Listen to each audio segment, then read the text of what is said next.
Let us not forget everything that happens. It's by the will of Allah. Holy will. It's time to unite and stand, and we will be the best amongst men. It's not time to be extreme or do the unthinkable, but to stand together as one. Tune into Sunnahfollowers, streaming every day, various platforms. Trust me, you'll find a way. Sunnahfollowers.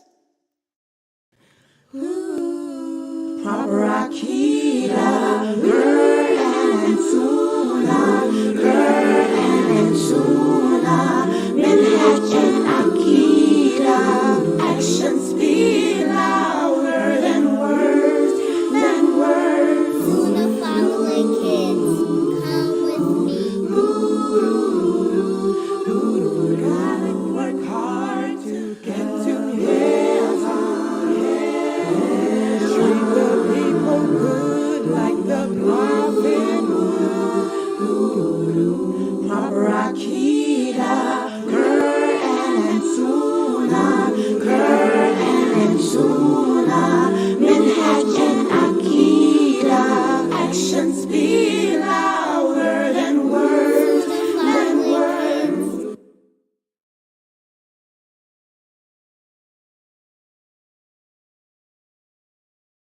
Wake up in the morning, hands and feet get wet, my Lord. Get wet, get wet, my Lord. Wet, my Lord. Wet, my Lord. Wake up in the morning, hands and feet get wet. Getting ready for our conversation, deep and in depth. Obligations are serious and need to be met. So I prepare so I won't forget. Go ahead and make a good intention. Yeah. You can wrap up some good things. Yeah. Make a donation to the side and go from left to make it right. Just remember and don't lose sight. Jannah is the goal. Jannah is the goal. Jannah is the goal. Join us every Friday at 9 p.m. Eastern for the Access to Layla Live call-in and answer show. Please join Ustada lailanasheeba. If you have any questions in regards to this theme, call in at 862-370-2838. Now streaming on various platforms right here on Sunnahfollowers. Oh yeah, and don't forget to join us in the 24-hour Zoom room for behind-the-scenes access.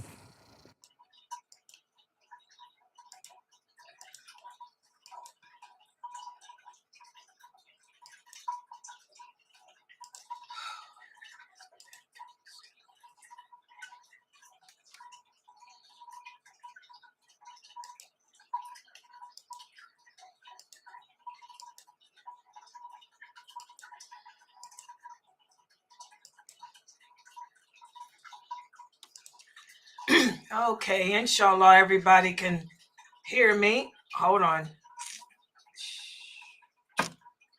Here we go with this. Give me a second. Here we go. Zoom is acting up again. Really bad. Hold on, let me see what's going on with this Zoom. They've changed their format and it's pretty bad. Okay. Let me see if I can fix this, guys. God. Man, these people are messing people up with this. Okay, let's see if I fixed it. Hold on. I had to turn off that new thing that they created here.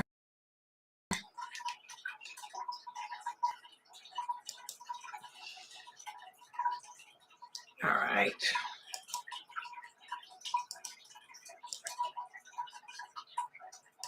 Looks like it might be fixed.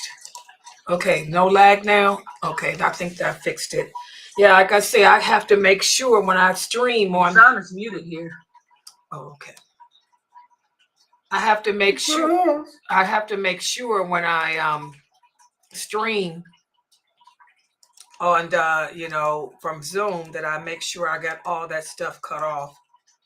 And wait a minute, it done messed me up now. Changing the screen done messed me up again. See how Zoom then did this? Look, I can't even switch. Oh God, it's ridiculous. Okay, now you guys should be able to see me on YouTube. Yeah, I have to switch back and forth, back and forth.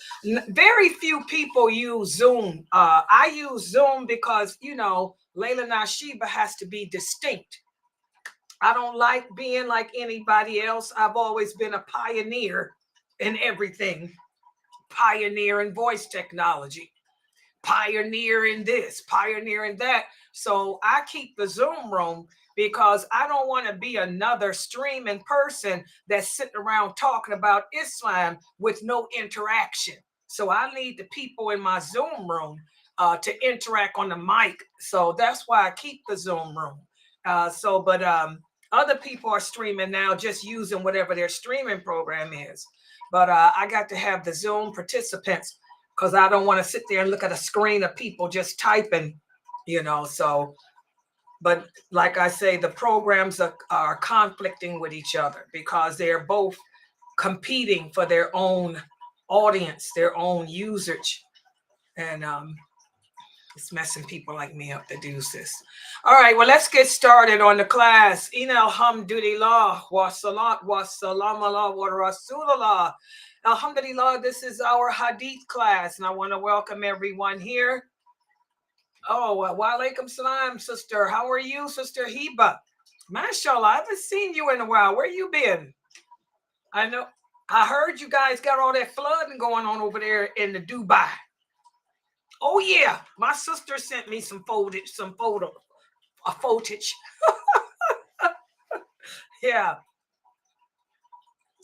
So how your family is okay and everything?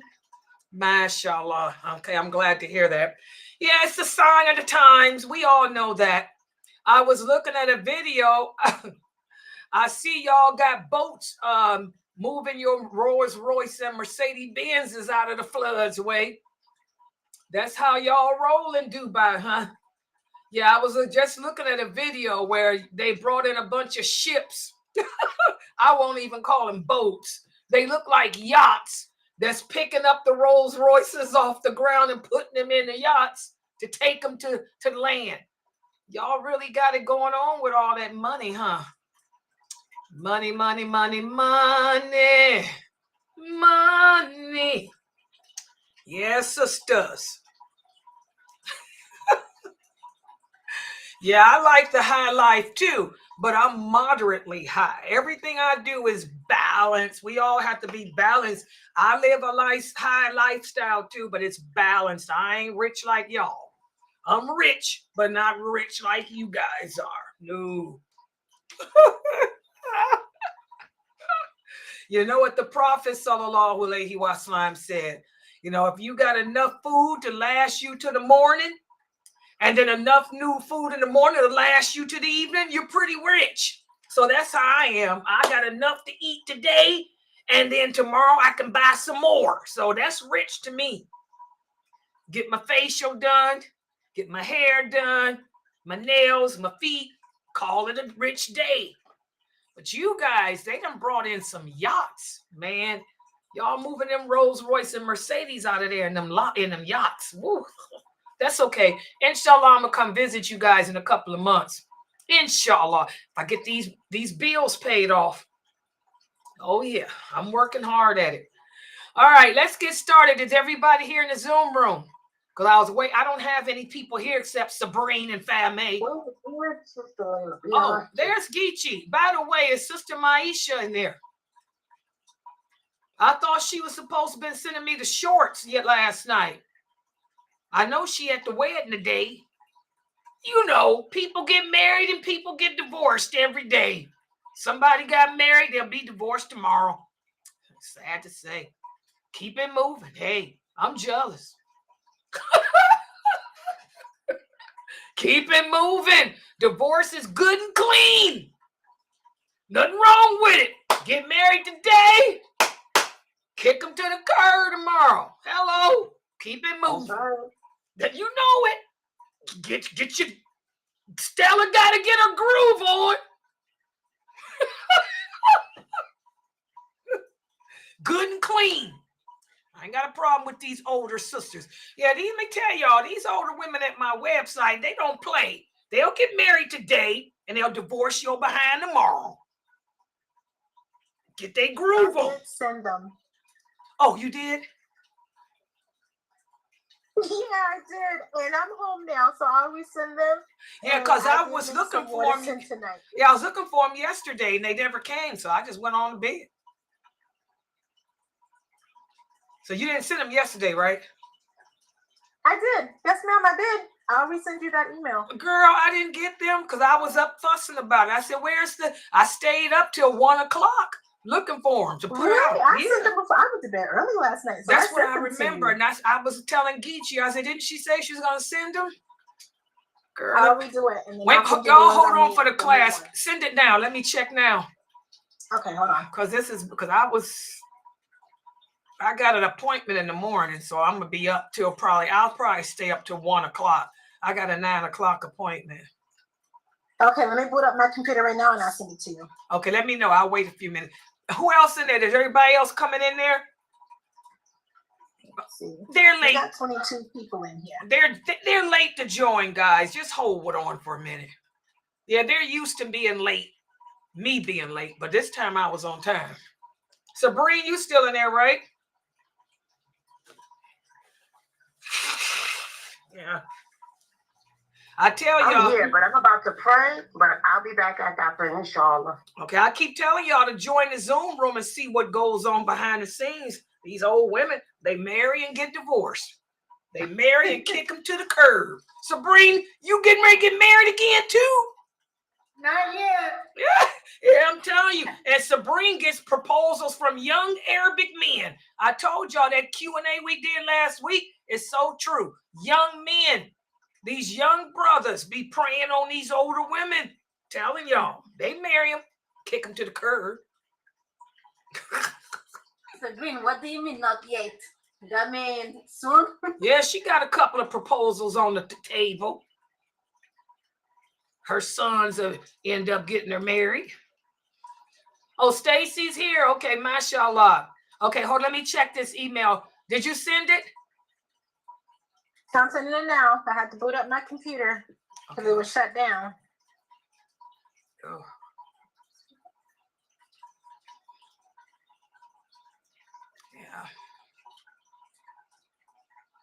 Yeah, well, Sister Westfall, you just don't know, honey. Life.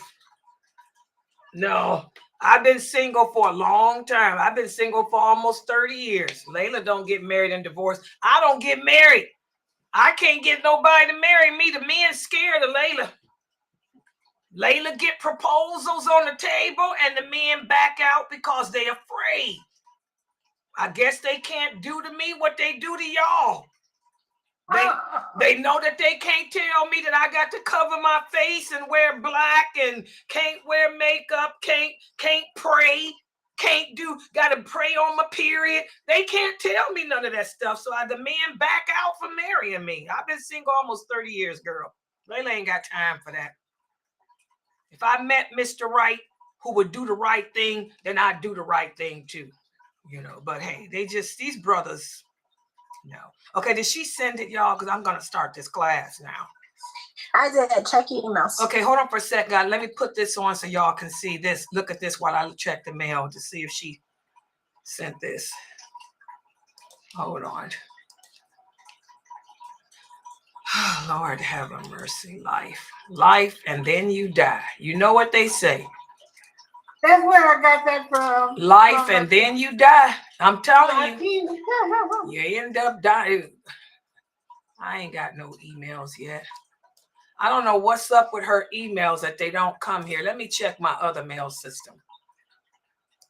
Oh. I sent it to the one I always send it to. Yeah, but I'm just saying sometimes, well, it ain't coming to nothing. Let me make sure it didn't go into spam. Nope. I'm gonna put it in a different thread. Hold on. I think, I don't know. Do you have a limit on your mail or something? No, I pay for the, what is it, that 1-2 gig of extra space on the Google. So no, ma'am. I don't know why. Well, maybe we'll check it afterwards. Maybe it's gonna. I'm gonna put it in a new thread. That's why every couple ones I'll send it out in a new, like a new email thread instead of replying to the same one. So I'm gonna send it in a new thread instead of replying to the same one. I got Brother Ibrahim. Is Brother Ibrahim on YouTube? Brother Ibrahim, I got your email.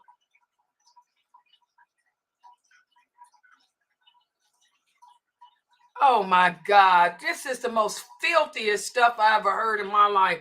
Brother Ibrahim, is he on Zoom, on YouTube? Oh my God, people lie on the Prophet Muhammad so bad. Can y'all believe that? Okay, let me answer his question before I start class, and I'll just check the mail. Yeah, you might need to put it in a new mail. Maybe it's just what I'm thinking. It might be too big of a file. Who is this? Your payment on your, oh, that's was last month. I was going to say, oh, I got all my bills on auto pay. So that should be, that's an old bill. Okay, let's see. Here I come, guys. Let me switch this to, so you guys can see me here.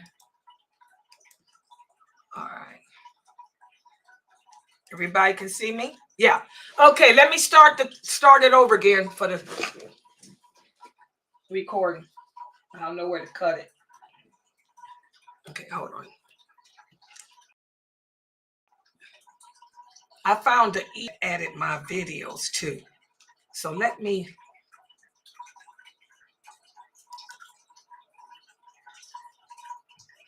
see if I can cut it right now, or at least let my, no, wait a minute.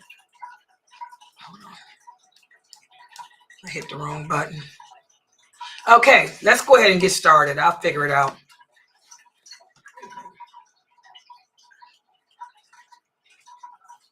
Ina alhamdulillah wa salat wa salam ala wa rasulullah.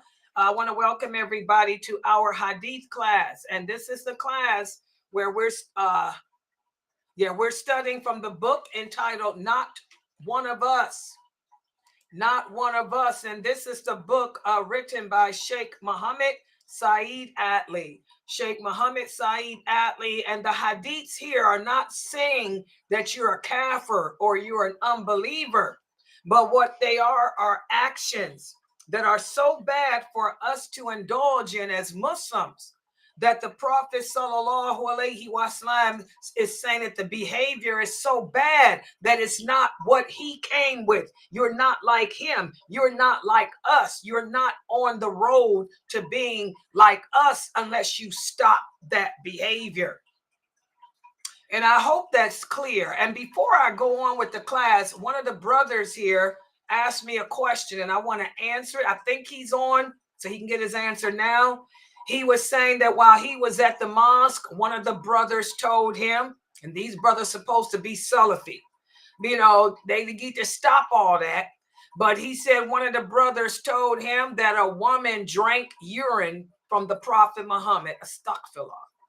He said that there's a hadith that a woman drank the Prophet Muhammad's urine, and because she drank the Prophet Muhammad's urine, the Prophet said she will never touch the hellfire. That is the most filthiest, disgusting thing that you could ever hear. Okay? That hadith is not authentic. I've never even heard a lie like that before. You know, first of all, it is forbidden. I repeat, it's forbidden for us to go around drinking the urine of other humans and eating the feces of other humans. The urine and the feces of the animals are different. But we cannot go around drinking urine and eating feces of other humans. This is disgusting. The Prophet Muhammad would never urinate in a glass and give it to a woman to drink. This is disgusting. And it just goes to show how twisted a nation we are. And it also goes to show why Allah is punishing us as Muslims. We sit around holding these study groups like I was talking about earlier. This is another example of be careful of going to the mosque in these study groups. If the study group is not led by a bona fide, qualified person of knowledge, don't sit in that company. Remember the hadith we went over in the verse of the Quran that we went over 2 days ago. Allah says, do not sit in the company of people who speak badly, who lie on the prophet, lie on his companions, or lie on Allah. You get up and you say, to you be your deeds and to me be mine, and you leave. You know, why would the Prophet Muhammad urinate in a glass and give it to a person to drink anyway? That's bad manners. That's nastiness. And why would he do it to a woman? This is where I'm talking about these bad idea, this ideology about women. You brothers are sick.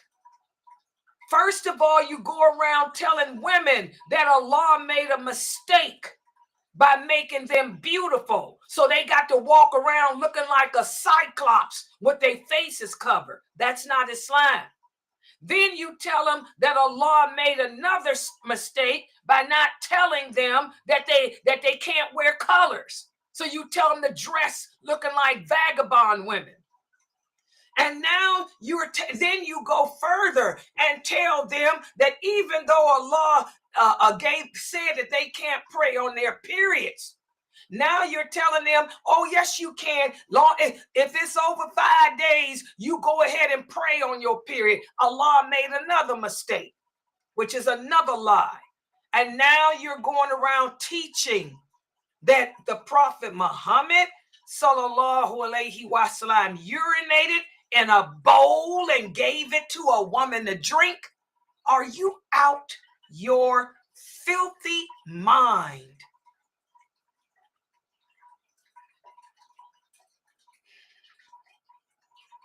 One of the signs of the last hour, and I'm going to do that class because we're almost at the end of this book. I'm going to do the signs of the last hour again, and you're going to see that's one of the signs of the last hour. And it's nearing because true knowledge of Islam will disappear and it will be replaced with ignorance, with fatwa, with lies. Women will be stripped of all the dignity that Allah gave them, to the point where the women will be doing Hajj and walking around the Kaaba butt naked, because they'll be reduced to the level of a dog again. And now you're going to make up a hadith that says our beloved prophet, sallallahu alaihi wasallam, urinated in a bowl and made a woman drink it. And because she drank it, she ain't going to hell. Well, I'm here to tell you, try that with your wife. You make your wife drink your urine, you going to, boy, let me be your wife. Make me your wife for 5 seconds. I'll show you what'll happen if you try to make a woman drink your urine. It was licking the pus. Hey, Amina Fresno, do you hear this? Amina Fresno. It started off with licking pus and prostrating. Now it's drinking urine. Your urine. What? Yes. The email I just got. Talking about in 60s, you talking about on them pages I told you about? What you talking about? Girl, no. One of the brothers just sent me an email. He said he was just at a study in a Salafi mosque, so-called Salafi mosque. He just sent the question, and the brother was teaching a hadith class, and he just taught them that the Prophet Muhammad, sallallahu alaihi wasallam, urinated in a bowl and gave it to a woman to drink, and she drank it. And because she drank his urine, the prophet said she'll never go to hell. That is the most filthiest lie I ever heard in my life on the prophet. And that shows, again, this is another example as to how these fanatical men want to tear you women down to the level of a dog or less than that. Where now they're going to tell you lick pus, pray to them, and drink their urine. Huh? It's pathetic. What the brother said in his email, he walked out. He knew that wasn't true. And that's what you guys need to do. That's why I was talking about earlier today. We have to be very careful when we go to the mosque, to these so-called study groups. Study groups. Who's the person that you studying with? You cannot teach yourself Islam. You have to learn from the bona fide, qualified people of knowledge. If that person is not a person of knowledge, you don't sit in his circle. Because Allah says, don't sit in the company of people who lie on me, lie on my prophet, and lie on those companions. Wouldn't no female companion have drank no urine if anybody asked her to anyway? Those women were warriors. They'd have took their sword and chopped it off. I mean, come on, people. That's just disgusting. Kareem Abu Zaid, I hope you hear me. These are the brothers of this nation. You see why they coming to me now? Because that's what they're learning in their massages. And calling themselves Salafi. How dare you call yourself a Salafi with some filth like that? All right, so there's your answer, brother. That's disgusting. And no, of course, the prophet would never have done nothing like that. All right, so again, this is why I tell you all, be careful. Be very, very careful who y'all listen to, who y'all take your knowledge of Islam from. You know, an intelligent person would do like I do. Even though I have studied all the sitta, and I know what hadiths are authentic, and I know which ones are not, I still basically stick to Bukhari and Muslim when I'm dealing with you guys, because 80% of the knowledge of Islam can be found in Sahih Bukhari alone. And you can get the other 20% from out of Muslim. You know, and I know those hadiths. And I know their meanings. I've studied them by true scholars of hadith. But even myself, when I'm teaching you all, I make sure that I try to gather the hadiths from Bukhari and Muslim, because those are not questionable at all. And I don't want any of you to get into no debate with these crazy people who think they know the deen when they don't even know that the Prophet Muhammad would have never urinated in a bowl and made a woman drink it. Are you crazy?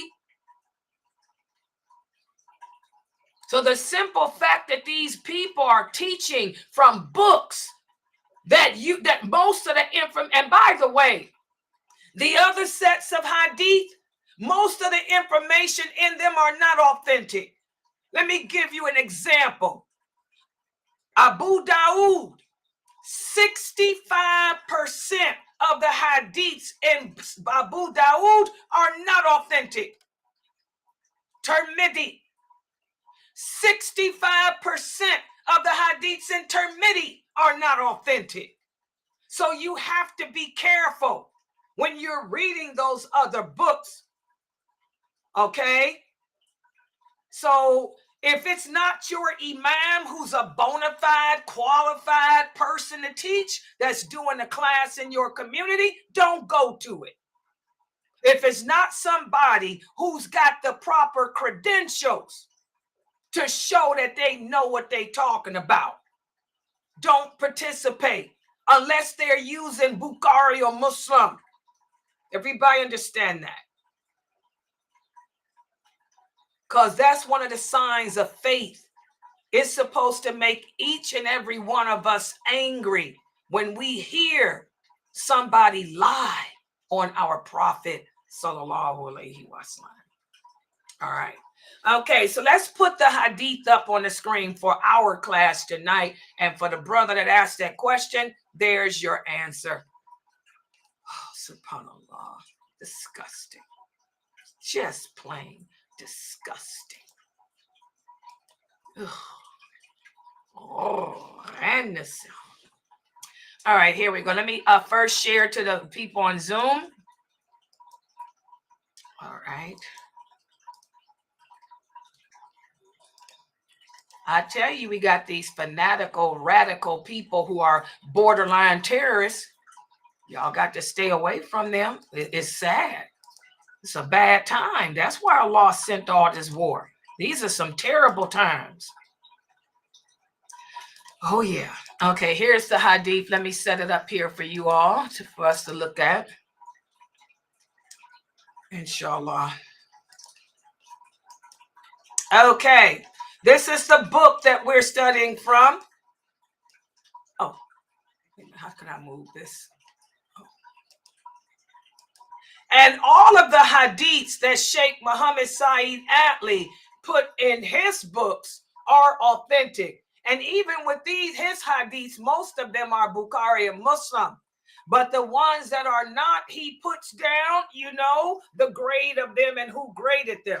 So these hadiths are all authentic. And this is the book right here, Not One of Us. And that's also another reason why I use his books for this website. Part of our curriculum. Our curriculum here at Sunnahfollowers will, when it comes to the hadith books, will include Sheikh Atlee's books. Because his hadiths that he uses are authentic. Okay? He wouldn't make that stupid mistake, of putting some crazy stuff like that in a book. Okay? So that's how the book looks. And let's look at the hadith for tonight.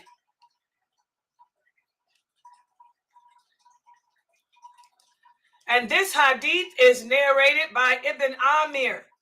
He said that the Prophet, sallallahu alaihi wasallam, that he went to the Prophet, sallallahu alaihi wasallam, and he said to him, "O Prophet of Allah, you send us out and we come to people who do not offer us any hospitality.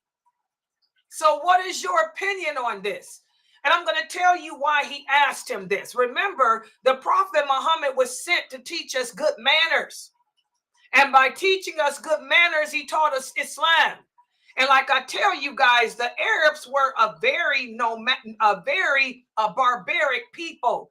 They were warriors, just like the Vikings. Okay, they used to fight all the time. They had a lot of tribal beefs with each other. Okay, and they would be rude. They didn't have good manners.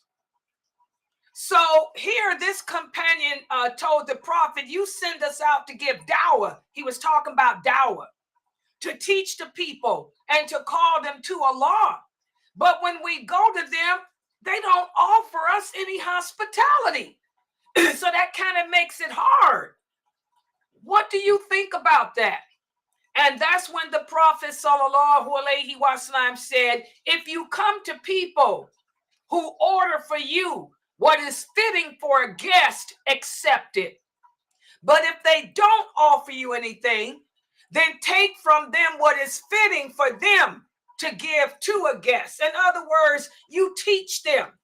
You can teach them. That's what Islam is about. That's what dawah is about. Dawah is about showing the people through your actions. Because just as Islam began as something strange, the Prophet Muhammad said it will end the same way it began, strange. And we see that happening now. When you listen to lectures where men are telling you that the Prophet made a woman drink his urine, and you got men telling you that you're supposed to make your wife lick the pus off you and worship you, and now they saying you make her drink your urine too? Islam is going back to being strange as it was in the beginning. So the prophet taught the people manners. He taught us how to respect each other, how to live amongst each other as brothers and sisters in faith, setting aside that racial crap and that social status crap. And he also taught that women are human too. You know, women are to be treated with love and dignity and respect, just like men. When I did the story of the heroines of Islam, you see that the women were right there, side by side, fighting with the men on the battlefield.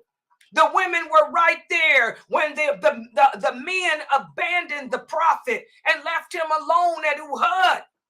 Who was it that picked up their arms and defended him? It was the women. They threw down their water bags. They reached in their girdles and pulled out their swords and their knives, and they surrounded the prophet and started slashing anyone that came near. So that shows that women are not dogs. The prophet taught the men to respect the women, to treat them with dignity, not to go around urinating on them and making them drink their urine. That's just disgusting. So as you can see with this hadith is another example of the prophet teaching manners. If you come to people who do offer you hospitality, accept it.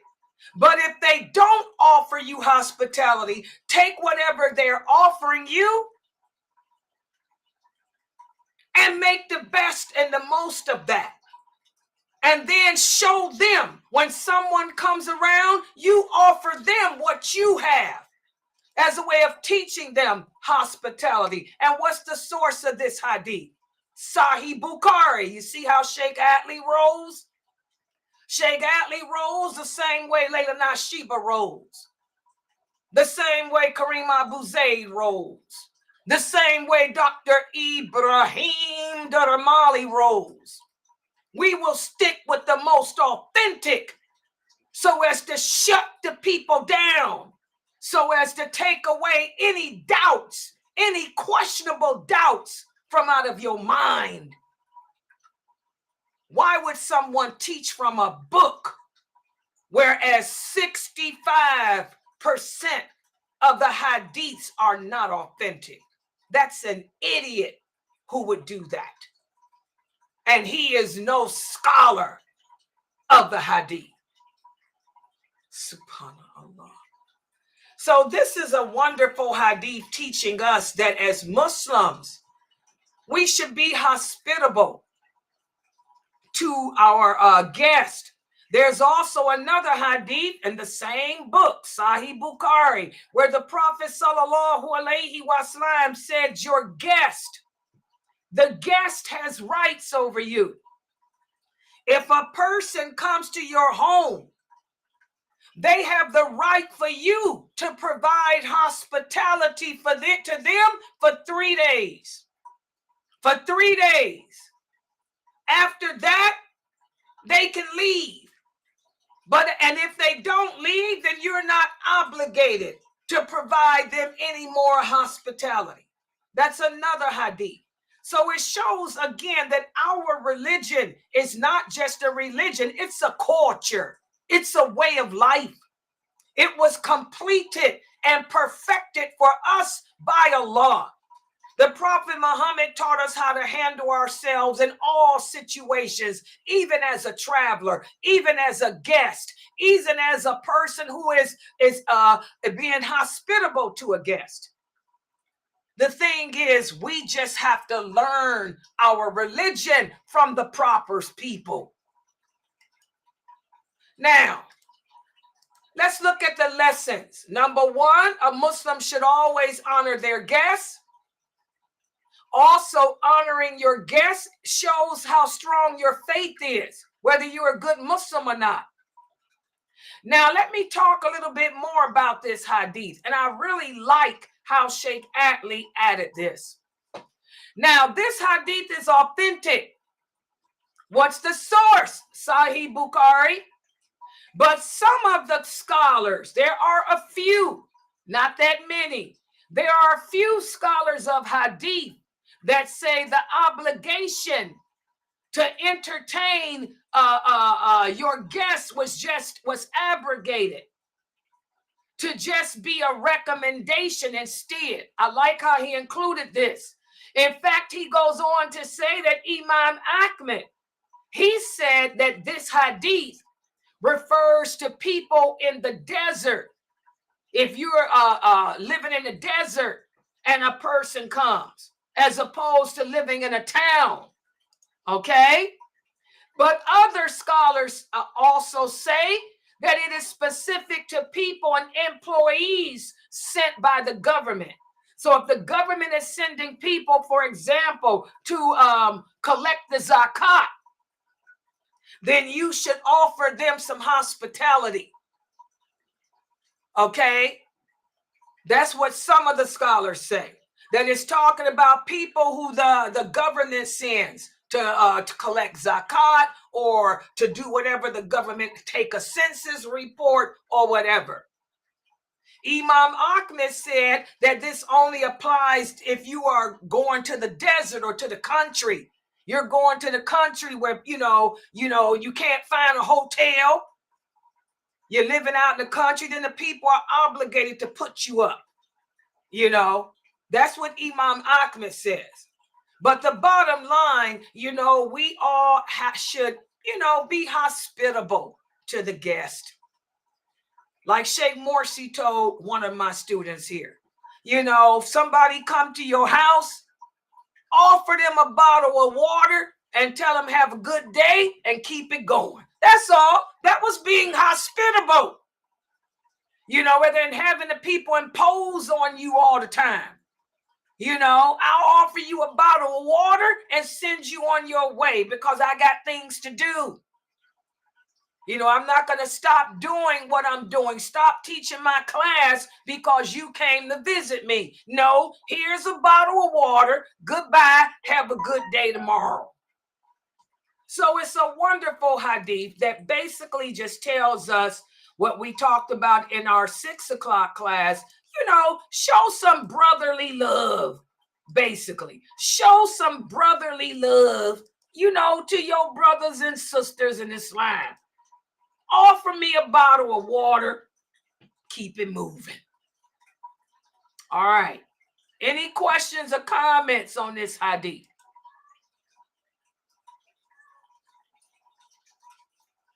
Any questions or comments?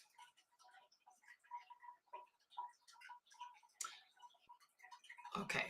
All right. Subhanakallahumma wa bihamdika ashhadu an la ilaha illa anta astaghfiruka wa atubu ilaik. Any questions?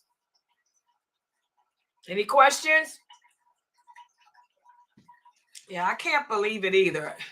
Sister Heba says, she said, I can't believe that. What hadith? I said, he didn't tell me what hadith. He just said that that's what this brother was reading from some book. I'm going to tell you what it probably was. It sounds like something that came out of Mishkat. I can tell you what it probably was. I had to throw that Mishkat stuff out when I was a kid. Mishkat got all kind of crazy stuff like that in there. That ain't authentic. Yeah, it's disgusting, isn't it, sister? Mm-hmm. Yeah. Signs of the time. Oh, Lord. All right, guys, we're going to stop right here. Tomorrow is Friday. So I want to remind you guys that I have my 6 o'clock class. And tomorrow night is the Call In and Ask Sister Layla live show. So please make sure that everybody is here tomorrow for both of them. Any questions that you all have about Islam, make sure you share it with your friends that tomorrow's the Q&A. They can come in here and ask their questions about Islam and get them answered. So I'm going to close out for tonight, and the Zoom room is open. Feel free to join there. Subhanakallahumma wa bihamdika ashhadu an la ilaha illa anta astaghfiruka wa atubu ilayk. Yeah, that was the